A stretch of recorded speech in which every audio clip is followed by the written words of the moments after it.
কি বালুরঘাটবাসী, তোমরা কি জানো বালুরঘাটের বুকে আসতে চলেছে কিন্তু সার্কাস।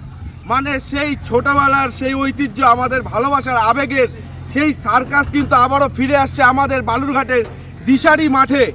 আগামী 25শে এপ্রিল থেকে আফ্রিকান টারজান সার্কাস ইতিমধ্যে কিন্তু এখানে জোর কদমে কাজ শুরু হয়ে গিয়েছে। মানে ভাবতেই জাস্ট অবাক লাগছে, সেই ছোট্টবেলায় দেখেছিলাম সার্কাস বালুরঘাটে, আর এত বছর পরে বালুরঘাটে আবারও সার্কাস আসছে আমাদের বালুরঘাটের দিশারি ক্লাবের মাঠে।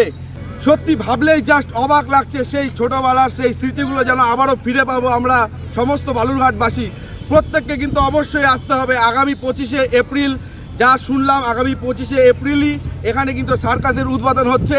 আগামী 1 মাস ধরে কিন্তু এই সার্কাস চলবে। তো তোমরা সাথে থাকো এবং প্রস্তুতি পর্ব কেমন চলছে সমস্তটা দেখতে পাবে আজকের এই ভিডিওতে। তো সাথে থাকো, দেখতে থাকো।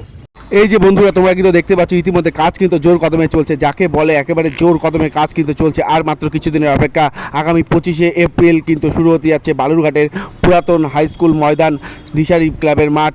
সেখানেই কিন্তু শুরু হতে চলেছে বালুরঘাটের ঐতিহ্য। মানে কি বলবো, সেই আবেগের দিনগুলো যেন আবারও ফিরে আসবে। আর এই যে দেখতে পাচ্ছ নতুন নতুন পায়রাগুলি যেন ঝোটন বেঁধেছে, তোমরা কিন্তু ইতিমধ্যে দেখতেই পাচ্ছ। আর এখানটাতে দেখো জোর কদমে কাজ কিন্তু চলছে। সত্যি ভিডিওটি করতে করতে যেন আবেগপ্রবণ হয়ে পড়ছি। মানে কি বলবো, ভালোবাসার এই দিনগুলো আবারও বালুরঘাটের বুকে ফিরে পাবো, মানে কখনোই ভাবতে পারিনি।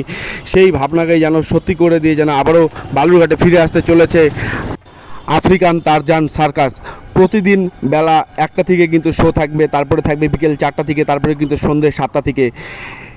এদিকে জেসিবির সাহায্যে দ্রুততার সাথে কিন্তু কাজ কিন্তু সম্পূর্ণ করা হচ্ছে। যাই হোক, প্রত্যেকে কিন্তু অবশ্যই সার্কাসে আসবে। সকলে ভালো থেকো, সুস্থ থাকো, দেখা হবে পরবর্তী কোনো ভিডিওতে।